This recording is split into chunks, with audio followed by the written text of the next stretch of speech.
Good morning. Welcome to day 3 of reInvent 2025. Hopefully everybody's having a great reInvent so far. My name is Colm and Addy. I'm a vice president and distinguished engineer at AWS. I've been at AWS about 18 years. And for the last few years, it's been my job to lead the design, build, and delivery of the AWS European Sovereign Cloud, which we're going to talk to you about today. It's kind of a unique project for me. I've never worked on a project that's involved so many different aspects of my background. As you might be able to tell from my accent, I'm proud to be an EU citizen. I was born and grew up and lived in Ireland for a long time, at a time when the European Union made an enormous difference to the modernization and development of Ireland. Also moved to the US to work for AWS, and I'm also proud that I became a naturalized US citizen, so I've got a foot on both sides of the Atlantic. And my technical background, my career actually started in public service. I worked at a publicly owned agency in Ireland, serving government departments, serving citizens and end users inside other government agencies and so on. And I've lived across Europe, spent a long time living in the Netherlands. I've worked on pan-European projects like Géant and CERN. And as a developer, my focus has always been on privacy. When I write code, I'm writing our encryption software and virtualization software, which are both key technologies that allow us to work with data in ways where we can't see the data. And I've never had a project that's involved all of these different aspects until working on this. So for me, it's been fun. With me today is also going to be speaking is my colleague, Addy. Hi, thanks, Colm. Hi, everyone. My name is Addy, and unlike Colm, I'm not an EU citizen, but I have been there plenty of times to, for the border control to recognize me by my name, and also have figured out my favorite bakeries in the EU. I'm a principal product manager on the EC2 team, currently working on digital sovereignty and the AWS European Sovereign Cloud. Please excuse me for my voice. It's a little hoarse. I don't know what's going on with the air in Vegas, but hopefully we'll have a great session today. Take it away, Colm. Thanks, Addy. Yeah, so today we're going to dig into why sovereignty matters and how we think about sovereignty at AWS, not just in the context of European Sovereign Cloud, but in the context of all of our existing commercial regions too. We'll dig into our sovereign by design patterns, and then we're going to talk about the differences with the European Sovereign Cloud, why we've built it, what's different, help you decide whether you should use it or not. And hopefully we're going to leave you with some key takeaways that will let you make that decision, and then what to do as next steps if you're going to use and run on the AWS European Sovereign Cloud. So let's start. So, in my opinion, sovereign nations and international unions like the European Union are, no understatement, humanity's greatest accomplishment. I mean, they literally lessen wars, conflict, and famine. It's hard to do better than that. In the development of all human society, they're a pinnacle of human achievement. But anything that can get, tens or hundreds of millions of people united behind one flag to any degree of common identity and common purpose is just amazing. And even though those nations and international unions foster collaboration between countries, they still are matters that have to be protected to safeguard that sovereignty. There are still rivalries and even enmities between countries and unions and so on. And so for certain class of workloads, certain class of sovereign customers, we face enhanced requirements that dig into security, autonomy, and continuity in particular. And how do we safeguard those so that we can reassure our sovereign customers that no matter what's going to happen, the workloads that they need to serve in that way are always going to be protected. And at a high level, our philosophy for our sovereign customers and the way we want to serve those customers is that they should have all the control they need, but without any compromises. Too often, these customers are left stranded on relatively small deployments, on-prem legacy infrastructure, or small-scale systems that have subsets of services and features that force these customers to make trade-offs. They often do that because they need really tight control around the systems. But ironically, it can actually backfire and lead to kind of eroding sovereignty. The most realistic day-to-day risks that these customers face are just ordinary security risks. Breaches, phishing attacks, malware and ransom attacks. We can all think of headlines and examples where government agencies, government examples, health departments, health services, police departments even, have been taken out for days or weeks at a time because of those kinds of issues. And sometimes those issues are even triggered by foreign actors. Often behind these attacks and breaches are criminal gangs who are sometimes state-sponsored, state-sanctioned, or at least state-tolerated by foreign states. So despite all of this work to protect sovereignty, citizens' data still ends up in the hands of adversaries. And because we've seen that, we wanted to be able to offer these customers our full offerings. We want them to be able to use all of our services at our full hyperscale without any of those compromises. We want them to have access to our fine-grained security policies, our always-on security monitoring, our integrated backup and restore, and all of those things that make those day-to-day risks go away, but then still have all of the control that those customers need so they can be reassured about all of the other aspects of sovereignty. And so when I say the full power of AWS, it can be hard to kind of get across and convey what that means.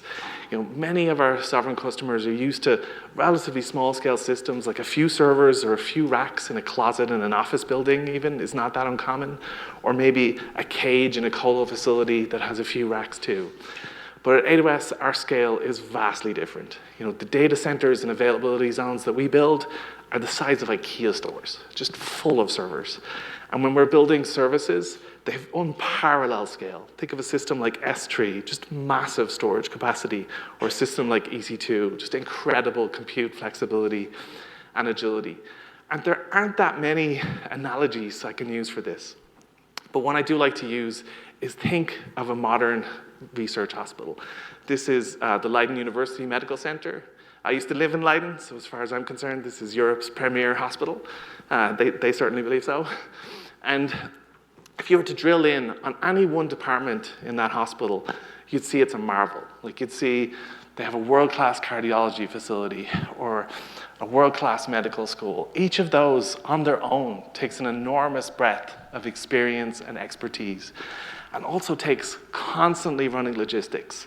Think of the pharmacological and blood products that constantly have to be supplied. Think of all the cleaning that just has to happen to keep everything sterile, just always happening. Each one of those departments is a world-class facility on its own. But then even more powerful is that they're all brought together in one place. That means the hospital can be a tier 1 trauma center. So if someone's in a critical accident and have injuries to different parts of their bodies, they can be all treated in that one place. Or if they have a complex disease, the same thing. And that's the kind of power we want for our customers. We don't want them to have to make trade-offs because of scale or subsets of features. We want all of our marvels like S3 and EC2 to be there so the customers can build workloads as complex as Amazon.com or as leading edge as their own foundational or fine-tuned machine learning models. We want to be able to deliver all of that with no compromises directly, even to our sovereign customers. And actually today, we deliver most of our public sector business, most of our sovereign customers, we actually do this in our normal commercial regions. And that's still going to be the best place for many of those customers. We're actually able to give them the controls they need for most workloads there.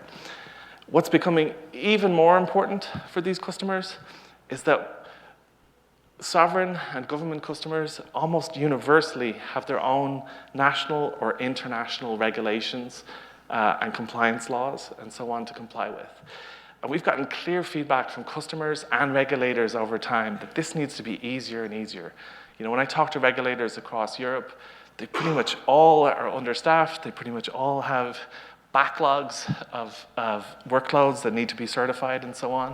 And so anything that we can do to help simplify that story is a huge accelerator for customers and can speed up adoption. So that's something else we tend to have to do a little differently for sovereign customers. And our design philosophy here from day one at AWS has to make our systems sovereign by design. So what does that mean? So we built AWS 20 years ago, and our first region was in Northern Virginia in the US.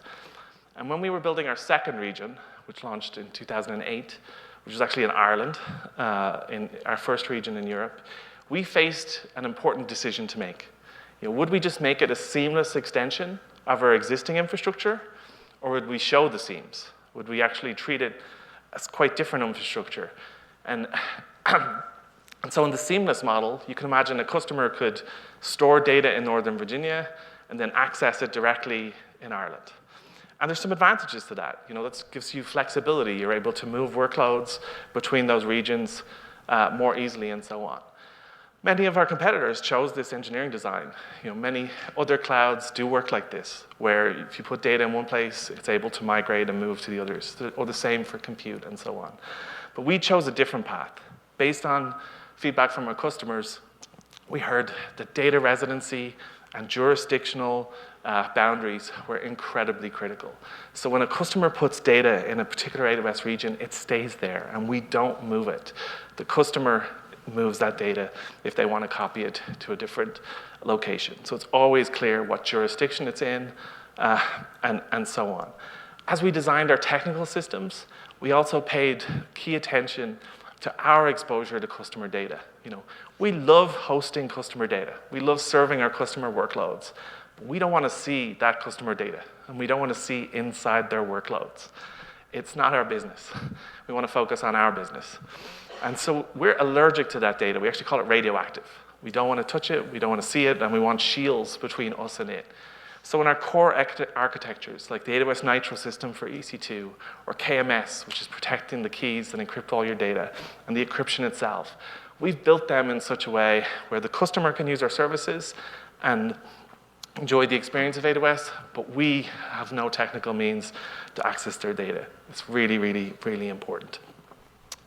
And it's not just that we don't move data.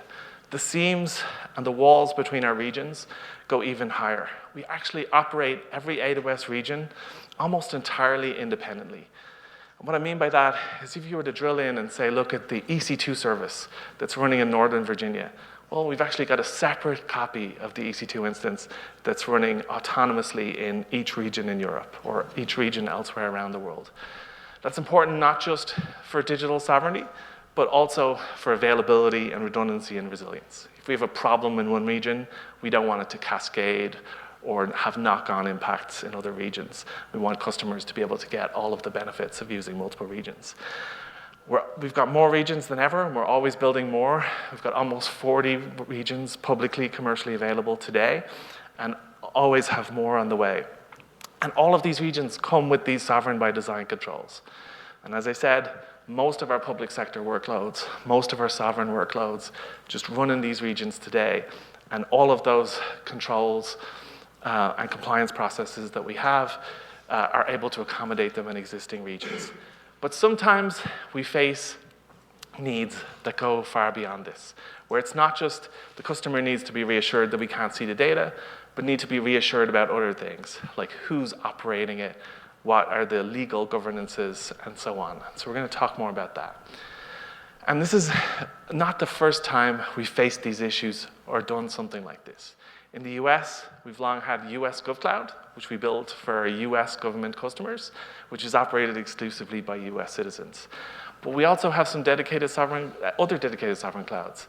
We have a cloud in China that's dedicated for our Chinese customers and Chinese business and is operated very separately. So we have a good track record. We know how to take full hyperscale infrastructure and build it in a way where we can achieve the highest levels of sovereignty separations and get into not just the data sovereignty that our customers need, but that operational sovereignty and all of their government's controls. And that's what we're doing with the European Sovereign Cloud.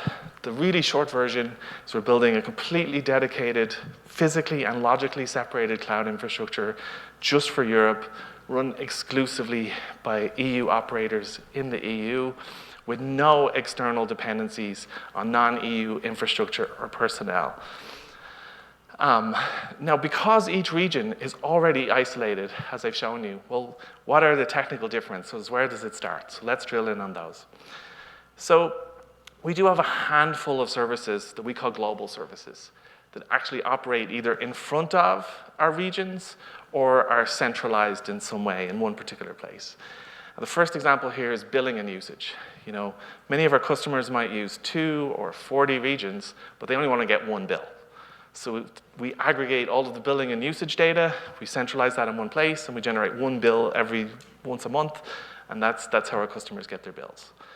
Our identity and access management, some components of that are global. So the actual authentication and security that's actually happening in each region. And we're doing it in some really smart, clever ways where the credentials that are used are actually specific to each region, so that we still get all of that nice regional separation.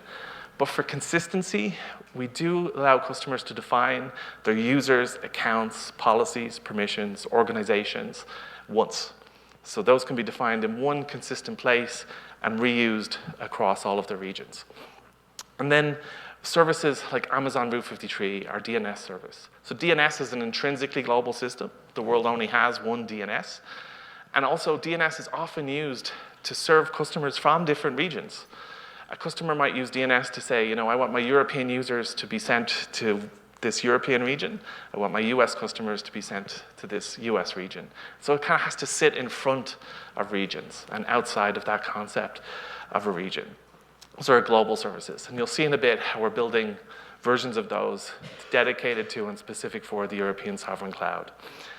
Inside our regions, you'll see our services like EC2 and S3 that I mentioned are regional. So we're running full autonomous copies of those services. When I'm calling EC2 in Ireland, my request never leaves Ireland. Or in Paris, it never leaves Paris.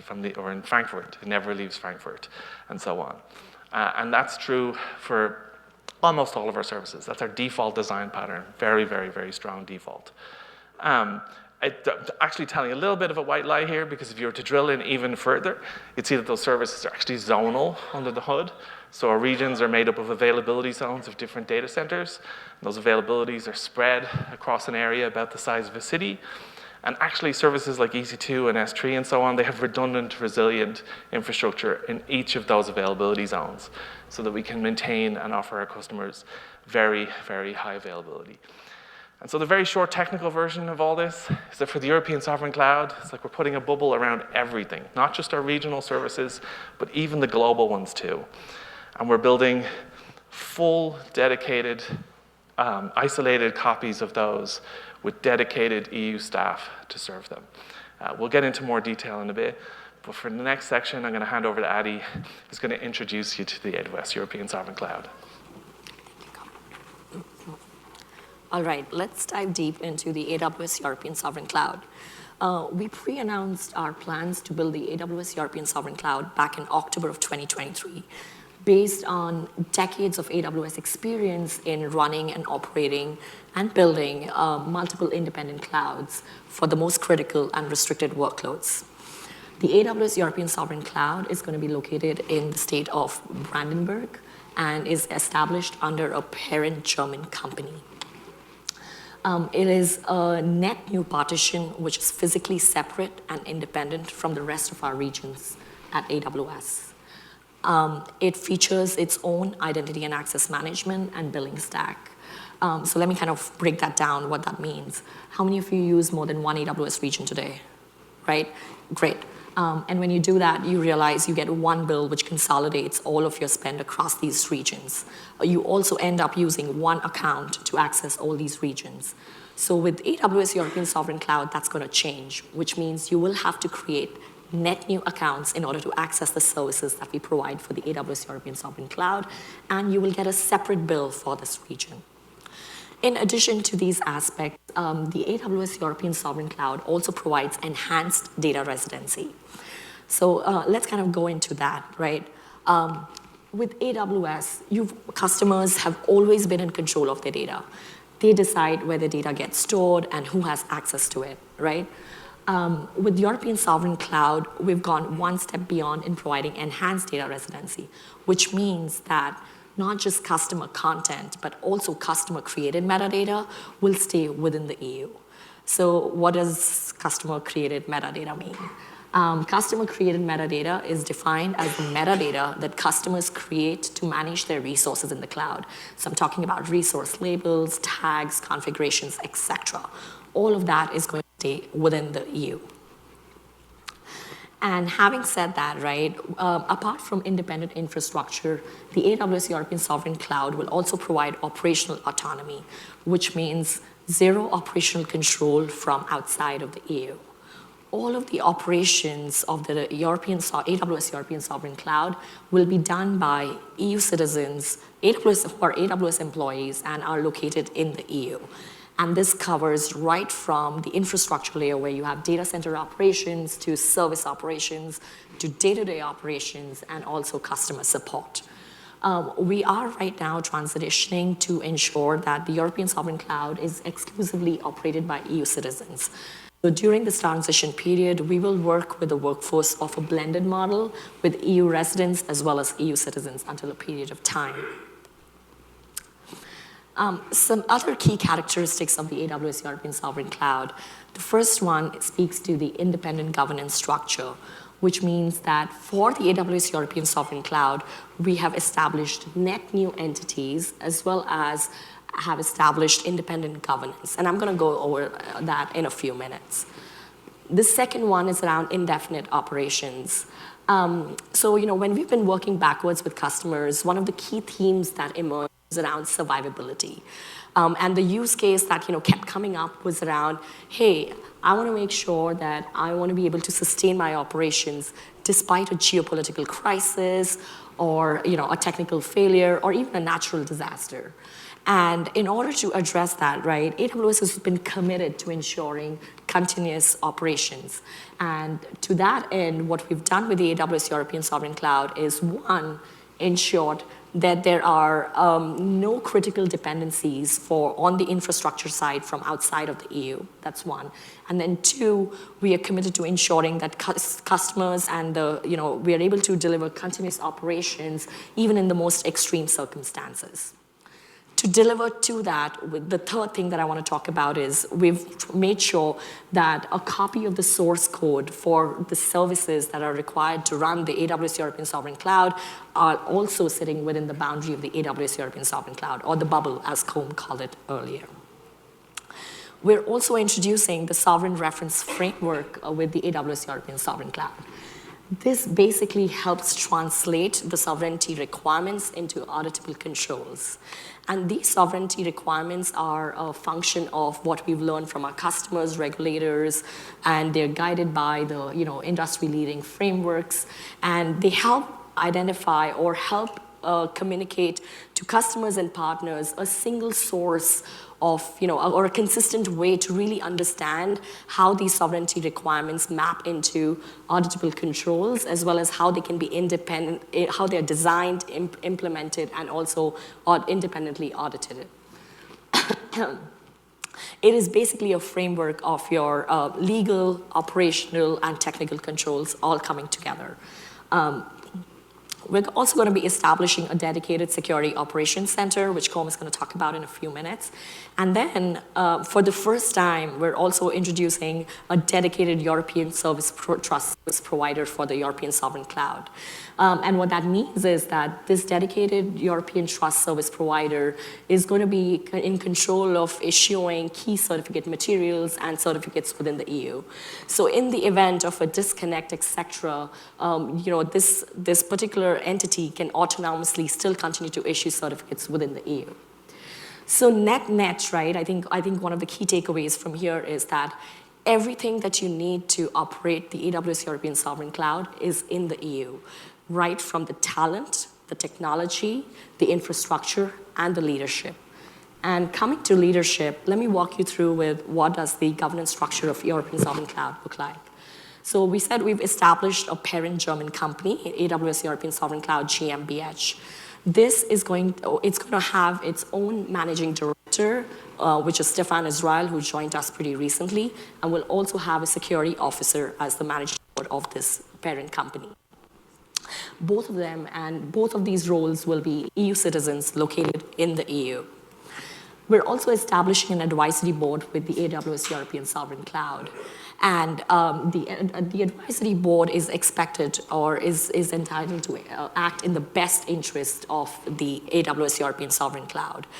The composition of the advisory board is going to include 4 members, of which 3 of them are, Amazon employees. And then we're also going to have 1 independent member who's not an Amazon employee. The purpose of the advisory board is to ensure that, there is the sovereignty expectations that we've set with the AWS European Sovereign Cloud are held. And number 2, ensuring that there's accountability for all of the controls, sovereignty controls that we are bringing in with the AWS European Sovereign Cloud. I also mentioned that European Sovereign Cloud, AWS European Sovereign Cloud will also have its own sub-entities. The first one will be the infrastructure one, and then there's a research and development, and the third one is the trust certificate subsidiary, which, as I covered before, will be responsible for issuing the trust certificates in the EU for AWS European Sovereign Cloud. So with AWS European Sovereign Cloud, you're going to get an end-to-end Euro pricing experience. And what that means is that all of the services that you see that are going to be offered as part of the European Sovereign Cloud will be priced in euros, including our other pricing models such as savings plans and on-board, etc., and also the support plans, right? The pricing calculator is also going to display all of your quotations, etc., in euros itself. Customers will have the choice to pay in any of their preferred currencies of the 18 that we support today. So that should still be happening. It's still built on all the same principles, pricing principles of AWS, you pay as you go, and etc. ESC is the first globally available region where we're offering a non-USD denomination, apart from China. But this is the one where we're delivering end-to-end pricing experience completely in euros. And now I'm going to hand it over to Colm to walk you through some of the technical aspects of the European Sovereign Cloud. Thanks. Well, just to repeat that, so we have an enormous list of back-end systems that we're operating autonomously inside the European Sovereign Cloud. Think of the badge and access systems that people use to get into buildings. Think of email, all sorts of back-end and corporate systems like that we've had to localize for the European Sovereign Cloud. But here on double-click into some of the services we're building in the European Sovereign Cloud that customers get to see and interact with. So Addy mentioned our trust services provider, where for the first time, and I think it's a world first, we're going to be operating a dedicated European root certificate authority. So our operators have gone through everything it does, everything it takes to operate a root certificate authority in Europe. We've built the secure physical infrastructure. We've done the key signing ceremonies. We've done all of the training and certification processes and so on. So when you run a load balancer or a CloudFront distribution, or if you need an SSL certificate for your own EC2 instance, that comes directly from our trust store provider in the ESC, and that can continue day to day. We also have a dedicated DNS service inside the ESC. And so we're building a dedicated version of our Amazon Route 53 service directly inside it. If you create a domain today on Amazon Route 53, you might notice that we host it on 4 name servers. And if you look closely, those 4 name servers are hosted on different top-level domains. One ends in .com, one ends in .net, one ends in .org, and one ends in .co.uk. That's actually for our own resilience and redundancy. If any of those top-level domains have a bad day, we don't want our customers to be impacted. But none of those domains are hosted in the EU. So in our version in the European Union, in the European Sovereign Cloud, we're actually using European domains. So those name servers are hosted on .eu, .de, .for, and so on. That's how deep we have to go to ensure we really do meet that commitment. There are no technical or operational dependencies outside of the EU. The European Sovereign Cloud also has its own dedicated network and backbone. The links that connect our data centers and availability zones are all managed inside of the European Sovereign Cloud. We also have dedicated direct connect locations that are going to be part of the European Sovereign Cloud. It also has its own dedicated internet connectivity. Now here we're doing a best of both worlds. We are connecting the European Sovereign Cloud to the global AWS backbone. So we'll have that fast, low latency, high reliability, always encrypted connectivity to all of our other regions. And on a day-to-day basis, that's what it will use. But we also have dedicated backup connectivity, separate transit connectivity from European providers, so that if the AWS backbone were unreachable or went away for any reason, the European Sovereign Cloud could still operate fully autonomously. And then we've got a dedicated security operations center inside the European Sovereign Cloud.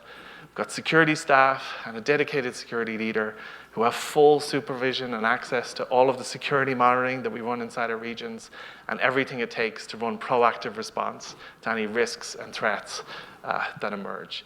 All of this and more is what helps us achieve compliance obligations. We want it to be easy and rapid for customers to be able to certify their workloads to run inside the European Sovereign Cloud.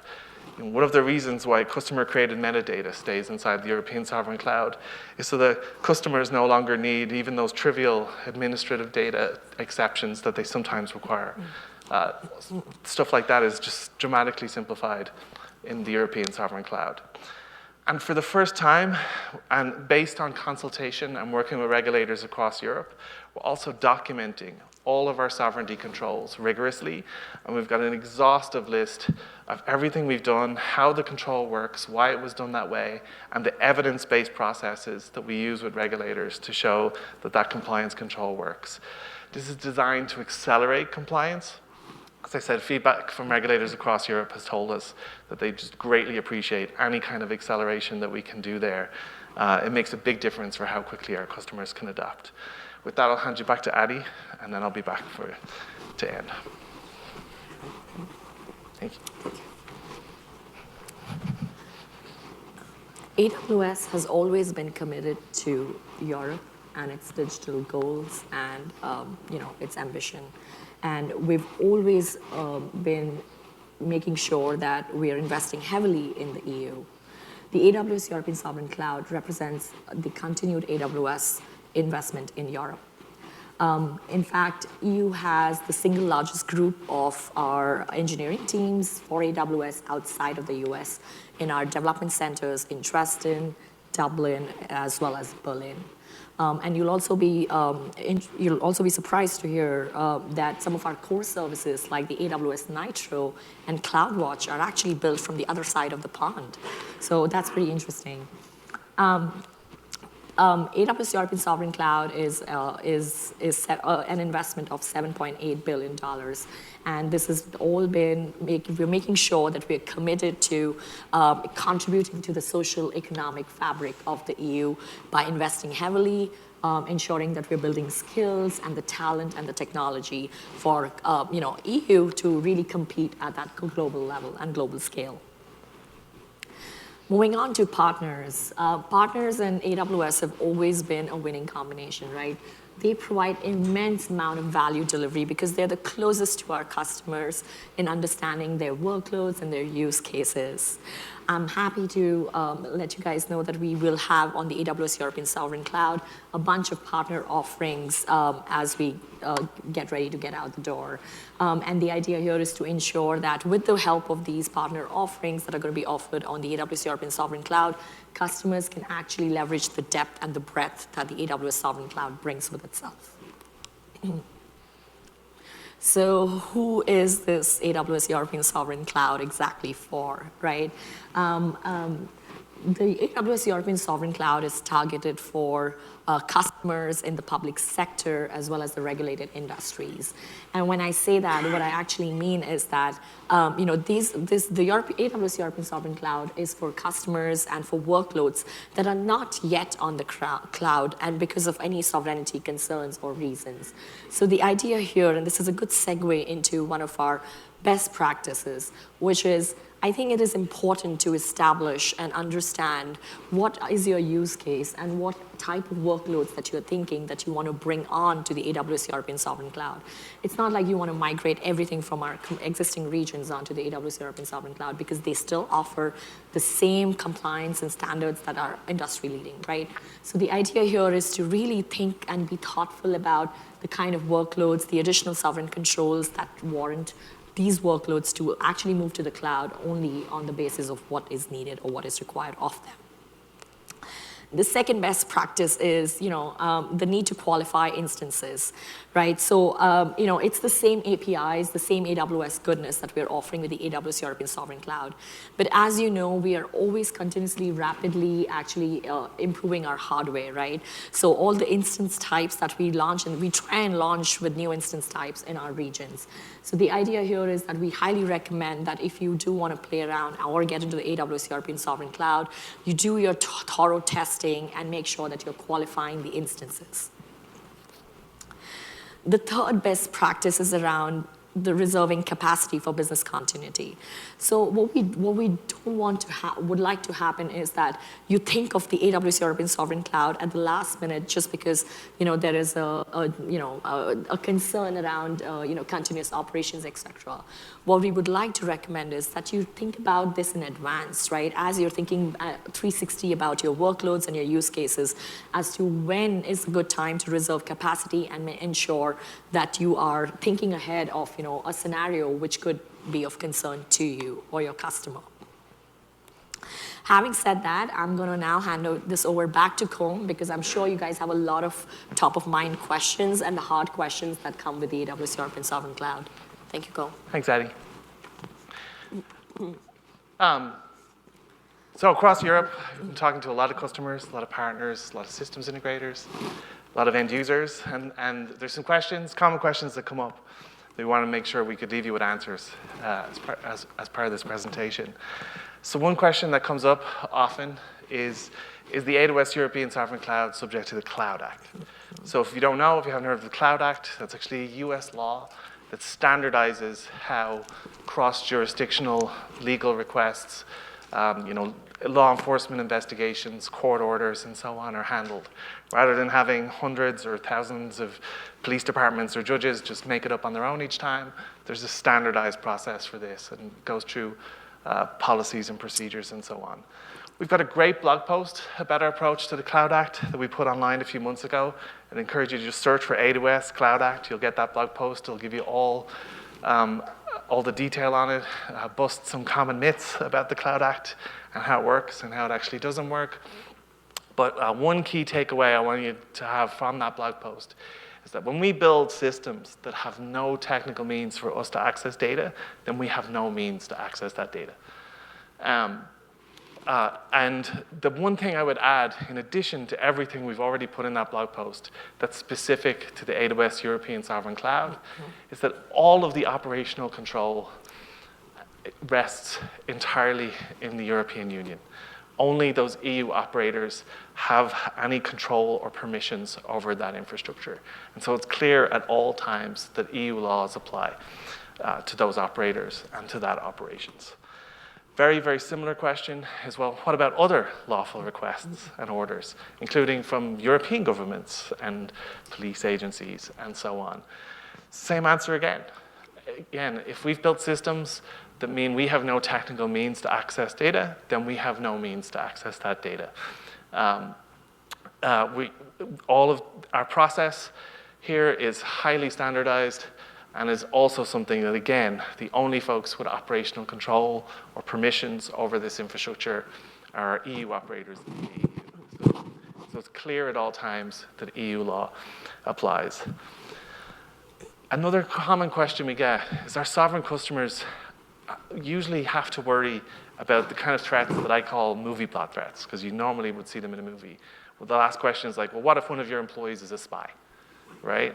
Or what if they're the target of some international espionage? What if they're the victim of some international, targeted campaign, which could be as simple as phishing, getting to the wrong administrator, or as complex as, a nation-state-sponsored custom malware attack? Well, At AWS, we've long considered these kinds of insider threats just part of our basic threat model. We assume that all of these things can happen and then design accordingly. And what that looks like is multi-person approval for sensitive actions, and then always on pervasive monitoring and detective controls. We've got many layers of this and a lot of defense in depth. This isn't something we talk about much in public. We don't go into detail about how those systems work. But we do, from time to time, do reviews with government security agencies and so on. And one of my favorite meetings was actually a meeting with one of these customers where we did a really thorough review and analysis. We showed how all of these layers work, how we've actually got sophisticated systems that are looking for suspicious activities. We're getting immediate reports about even innocuous things like typos, just because they look unusual. And it's always on. And their feedback was that about half of what we've done would be enough, that we had just done overkill. And that's what we want to hear. This is the type of controls we intentionally want to make sure we very, very rigorously invest in. And we're able to make investments and developments that typically go far beyond what a customer can do themselves in legacy on-prem environments or smaller scale infrastructure. We're just able to go much, much more deeply than they are. So we tend to have a really great story here. Another question we hear a lot from sovereign customers, what's our approach to business continuity planning? Well, the design for the AWS European Sovereign Cloud, our region in Brandenburg, those are normal, very resilient, highly redundant patterns. We're building our data centers with our redundant technologies inside them. We separate our data centers in availability zones so they can't be vulnerable to the same natural disasters and events like that. And all of that comes as standard. In addition to that, in the European Sovereign Cloud, because we have those dedicated EU operators who are running the cloud on a day-to-day basis, we have that additional layer of business continuity too, where you can imagine if, for any reason, Europe or the European Sovereign Cloud, we're just separated somehow from the rest of the world or from the US, the European Sovereign Cloud will just keep running indefinitely. We don't have any known expiries or deadlines or anything in there that would just stop functioning. It would just keep going. The really short version of this is the European Sovereign Cloud is what we've built in Europe, by Europe, for Europe. And just to double click on that by Europe part, like Addy was saying, we develop key systems like the AWS Nitro system in Europe. It's actually developed in Dresden and in Berlin, or like the CloudWatch service, which is developed in Dublin, Ireland. But beyond that, we actually have about 5,000 builders in Europe, many of whom will be able to support the European Sovereign Cloud.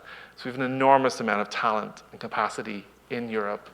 And many of these people were part of the designs and build and security and isolation plans and so on for the European Sovereign Cloud.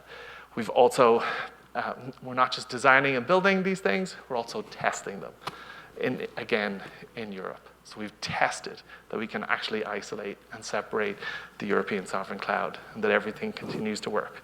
That's really important. Hopefully, you've gotten a sense now of the distinction of what kind of sovereign customers and workloads might be most suitable for the European Sovereign Cloud. Typically it is critical infrastructure, very critical systems that go beyond the sovereignty the sovereignty levels that we're able to offer in our commercial regions. If you're interested in building in the European Sovereign Cloud, the best thing to do right now is to talk to your account manager. It's actually possible to start building already in the sense that we're using the same APIs and same features and services that are available in any other AWS region, same SDKs and so on. So from a technical perspective, there should not be any barriers or much difference in terms of how to build for the European Sovereign Cloud, and applications should be highly portable. If you want even more detail, we've put out our full list of initial services that are going to be there on day one. We also have more services that are landing after that, including, and even on day one, we're going to have our AI and ML services such as Bedrock. We've also got a very detailed white paper which dives deep into how the European Sovereign Cloud works. And we have details on our controls and governance structure that we've published and made available. For all of this, just go to our website. It's really easy to remember, aws.eu. And that's where you'll find all of our material, in particular for the European Sovereign Cloud. Now, we've been building this, and our launch is imminent, but we know that we're just building the plumbing. We're building the infrastructure layer. The European Sovereign Cloud, it's still cloud infrastructure. And what I personally get the most excited by is, when I come back to reInvent in a year or the year after that, I'm really hoping I can hear stories of what customers have actually built on top of the European Sovereign Cloud. Because I'm always humbled by the benefits that they've been able to deliver to actual end users, customers, and so on. In particular, I'm hoping we're able to make a real material difference in that risk profile that these customers face to just ordinary day-to-day threats of breaches from malware and ransomware and so on that can plague those kind of on-prem environments. So with that, thank you very much for coming and listening to our talk about the European Sovereign Cloud. We'll be around outside if folks have additional questions, but enjoy the rest of reInvent. Thank you. Yeah.